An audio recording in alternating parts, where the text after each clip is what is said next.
Next weekend, Hillary Clinton will give her first major campaign speech since declaring herself a candidate via YouTube. Since then, she has proven almost uncanny in her ability to avoid reporters' questions as scandals about her private email server and other things continue to swirl.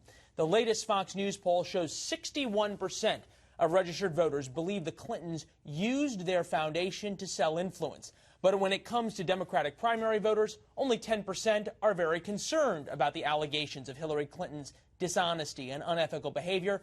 42% of them don't care at all. Democratic radio show host Mark Levine, GOP strategist Sean Noble with DC London is now here for a fair and balanced debate. Gentlemen, appreciate you guys being here. Mark, first to you. Why do you think that the scandals are not resonating with Democratic primary voters? Well, I think partly because people aren't looking for scandals on the Republican side. I mean, Jeb Bush is raising 100% of his money, campaign money, with a secret off-the-shelf PAC. Now, that's something going to his campaign fund. It's not going to a charity like the Clintons. And people aren't asking questions about where all that money is going. There's no foreign money going into that, though. We don't know. We don't know. It's all secret. The Clintons have disclosed at least 90% of what's going on. And we're saying, well, they should disclose 100. I believe 100% full disclosure. And I think when people ask for equal disclosure of everything the Republicans are doing and everything the Democrats are doing, then we can take these allegations this is seriously. This is a new argument. I haven't heard the super PAC argument about the Clinton Foundation. Sean, does that make sense? It doesn't make sense. I mean, I think that obviously their super PAC money is disclosable. I mean, they're not Jeb Bush's. Yeah, he has a new super PAC that's all designed to be in secret. But it's going. Do you think he should disclose it? It will be, the super PAC, if it's organized under 527, it will be disclosed. It's not. It's supposed to be this new clever thing they're doing. A 501c4 doesn't have to be disclosed, but they're limited on how much political activity they can do.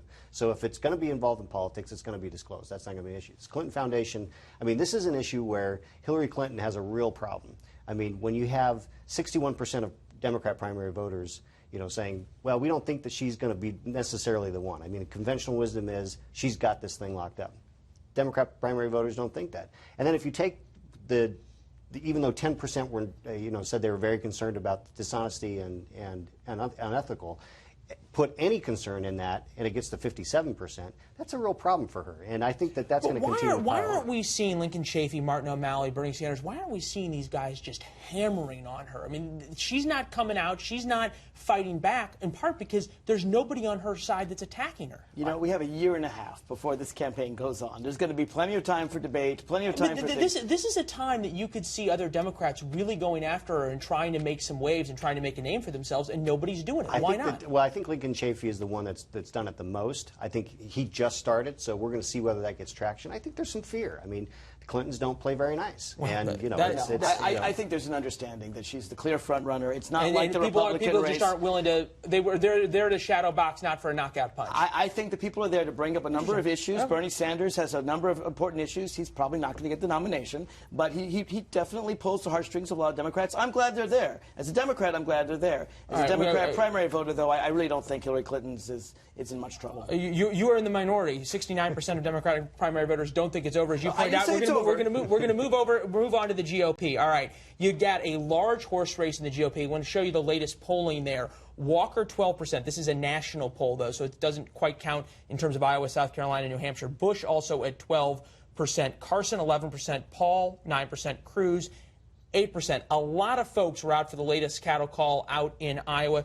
Joni Ernst is the senator out there, has a roast and ride, barbecue, and Harleys that a lot of the candidates headed out for. Sean, do you think anybody did anything to break out of the pack? I think that the speeches were all pretty standard fare. I think that the person who has got a little bit of an advantage right now in Iowa is Walker. He's got roots there. He represents well there because of his.